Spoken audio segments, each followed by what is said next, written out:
CARSAT des Hauts-de-France a 3 missions. La première, c'est de gérer les carrières, de calculer et de payer les retraites de ses assurés. Tous les mois, nous versons 1 milliard d'euros de prestations aux 1 350 000 retraités. La deuxième, c'est de prévenir et de tarifier les accidents du travail.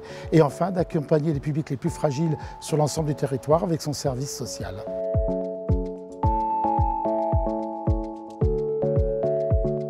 Alors la CARSAT s'est engagée pour le territoire en prenant en compte un certain nombre de réalités du terrain, notamment en faisant preuve d'audace, en lançant un certain nombre de projets qui sont aujourd'hui innovants. La deuxième chose, c'est en développant les partenariats pour s'appuyer sur un certain nombre d'acteurs locaux, comme par exemple la Chambre des métiers et de l'artisanat, comme les départements. Enfin, en matière de société, nous avons une démarche visant à promouvoir un certain nombre de projets innovants, notamment en matière d'action sociale, comme Pragilab ou la démarche avec la foncière Chanelec.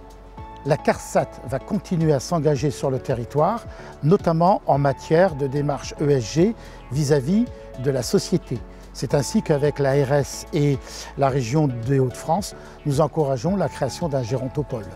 Donc on va accompagner un certain nombre de projets innovants pour valoriser notre mission de service public à destination de tous nos assurés.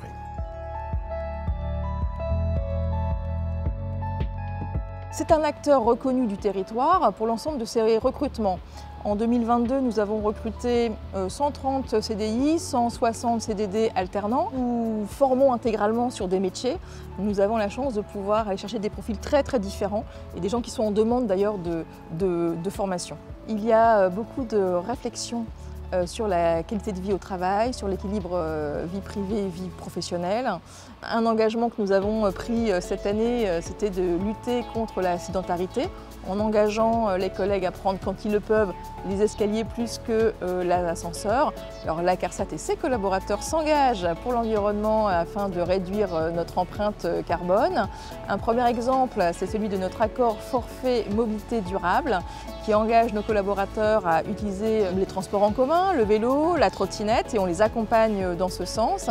Un autre exemple, c'est le renouvellement de notre parc automobile avec l'achat de véhicules dits propres. On s'engage également à plus de maîtrise de nos ressources finalement. Quels sont les bons gestes pour améliorer notre tri sélectif au quotidien? À l'avenir, nous souhaitons engager plus de réflexion avec les collaborateurs sur une consommation plus raisonnée, raisonnable et s'investir davantage dans l'économie circulaire.